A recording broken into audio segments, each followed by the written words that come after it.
నరేష్ లాంటి నీచులు ప్రతి వీధిలో ఉంటారు. ప్రేమ పేరుతో నయవంచనకు పాల్పడతారు. పెళ్లికి ముందే అతని నిజ స్వరూపాన్ని తెలుసుకున్న గీత తాను జైలుకెళ్లినా పర్వాలేదనుకుంది. అలాంటివాడు బతకడానికి వీల్లేదని డిసైడ్ అయింది. చట్టాన్ని చేతుల్లోకి తీసుకుని ప్రాణాలు తీసింది. నరేష్ ను నిలదీయాలనుకున్నాను, కానీ వాడు మా చెల్లికి ఏవో మాయమాటలు చెప్పాడని అర్థమైంది.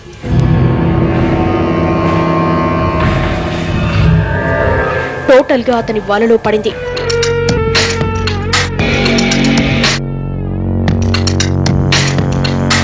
అతను ఏది చెప్తే అది చేసేది, ఎలా అంటే అలా ఆడేది.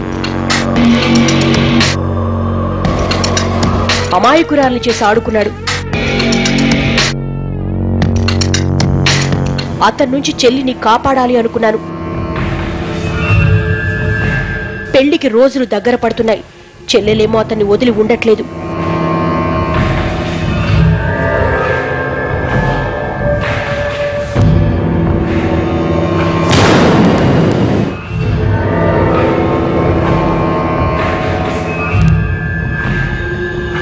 ఓ రోజు ఇంట్లో పెళ్లి కాగానే మీ అక్క నేను హనీమూన్కి వెళతాం, తిరిగి నేనొక్కడే వస్తాను,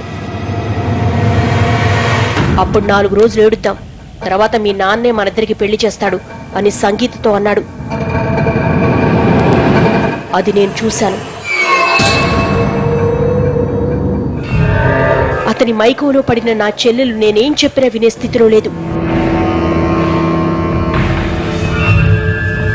ప్రేమించిన నన్నే చంపాలనుకున్నాడు.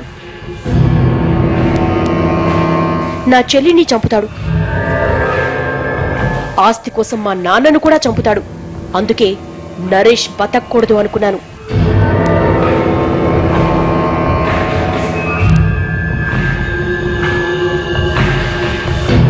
ఇదే విషయం మా చెల్లెలికి చెప్పాను.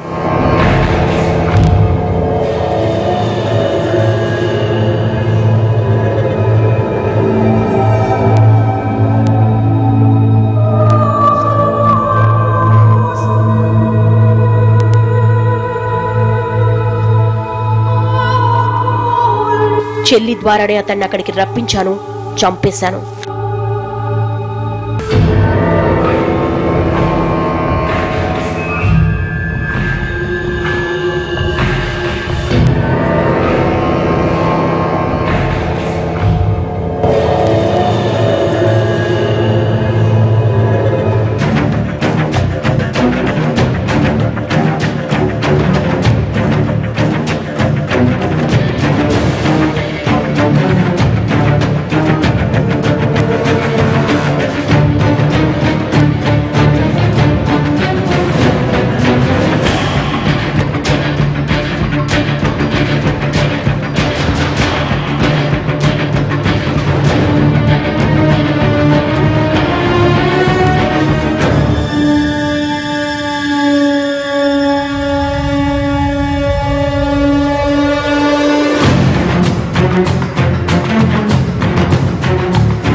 ఇదంతా చూశాక దుర్మార్గుడైన నరేష్ కు తగిన శాస్తే జరిగింది అనిపించడం సహజం.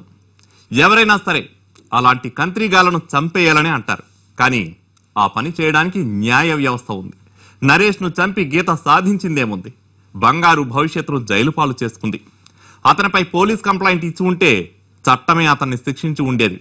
అప్పుడు గీత సంగీత కొత్త జీవితాన్ని ప్రారంభించేవాళ్ళు.